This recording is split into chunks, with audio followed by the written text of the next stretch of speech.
हे हरि राम कृष्ण जगन्नाथ प्रेमानंद। शेर को थॉर की शक्ति मिल गई थी, लेकिन इसकी शक्ति कभी अगवाड़े से निकलती तो कभी पिछवाड़े से। लेकिन तभी उसका ध्यान उसी हिरण पर जाता है और वहीं पर अपनी शक्ति का इस्तेमाल कर रहा था। लेकिन हिरण को घंटा कुछ फर्क नहीं पड़ रहा था। मेरे को जाना पड़ेगा बाबू। हिरण इसे देखकर सो जाता है और थोड़ी देर बाद जाके देखता है तो वहाँ पे दो कौवे थे जो यूपीएससी के तैयारी में लगे थे। शेर इन दोनों पर अपना टाइम नहीं बर्बाद करना चाहता और लकड़ी का ही दूरबीन बना के हिरण पर फिक्स करके, पर अभी भी इसका निशाना चूक जाता है। थोड़ी देर बाद शेर हिरण को अपने निशाना पर लगा के अपनी स्टाइल मारता है,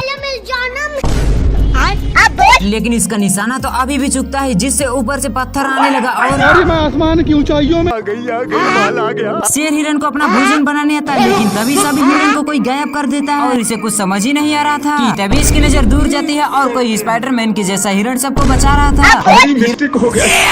हिरण जैसे ही दहाड़ता वहाँ के सारे पक्षी जान बचाकर भागते हैं। इसको तो कुछ समझ ही नहीं आता और जैसे ही जानने की कोशिश करता तभी हिरण अपनी शक्ति दिखाता, जिससे सारा धरती हिलने लगा। शेर थोड़ी देर बाद बदला लेने आता, लेकिन तभी उसकी नजर एक कौवे पर जाती है जिसका ब्रेकअप हो गया था।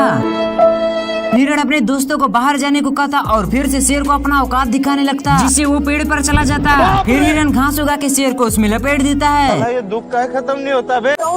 शेर इधर उधर देखा तो हिरण था। छोड़ूंगा नहीं। शेर कितनी भी कोशिश करता पकड़ने की, लेकिन पकड़ नहीं पाता। और मैं आसमान की ऊंचाइयों में। शेर को बहुत गुस्सा आता, लेकिन ये कर भी क्या सकता है। शेर एक पेड़ के डंठल पर बैठता है, जिसके नीचे से हिरण छलांग लगा रहा था, लेकिन तभी ये उसे पकड़ लेता है। लेकिन तभी हिरण उसे एक रस्सी में फंसा कर छोड़ देता है। लेकिन ये शेर तो अभी भी नहीं सुधरता है और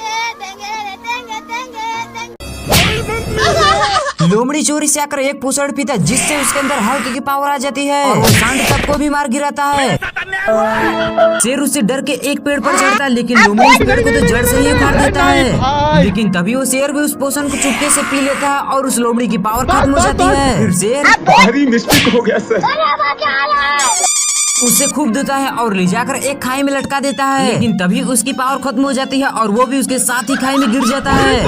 फिर दोनों उस पोषण को पीते हैं और आपस में ही लड़ने लगते हैं। तभी शेर सांड से पंगा लेता है और उसे फुटबॉल के जैसे मारता है। छोड़ूंगा नहीं। तभी सांड भी जाकर उस पोषण को पीकर आता है और उन दोनों की पावर खत्म हो जाती है और सांड बोलता है छोड़ूंगा नहीं। शेर उठकर देखा तो हिरण था। फिर शेर भी उसे लेग पीस बनाने के लिए धीरे धीरे उसके पीछे आता, लेकिन तभी वो एक फूल को सूंघ लेता, जिससे उसे इतनी जोर से छींक आती है कि वो दूर जाकर गिरता है। शेर को एक खुरापाती आइडिया था और वो उस फूल को सूंघकर हिरण को पकड़ने का शॉर्टकट आजमाता, लेकिन वो तो हिरण के ऊपर ही बैठ जाता है और हिरण भी सनकल था।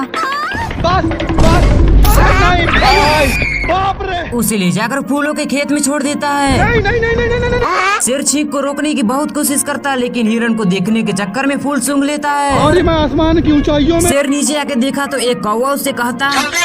शेर को एक आइडिया था और वो अपनी पूंछ से फूल को साफ करके उल्टा चलने लगा, लेकिन तभी वो उल्टा चलने के चक्कर में हिरण के नाक में अपनी पूंछ डाल देता है और हिरण जैसे ही छींका, साला ये दुख का खत्म नहीं होता बे।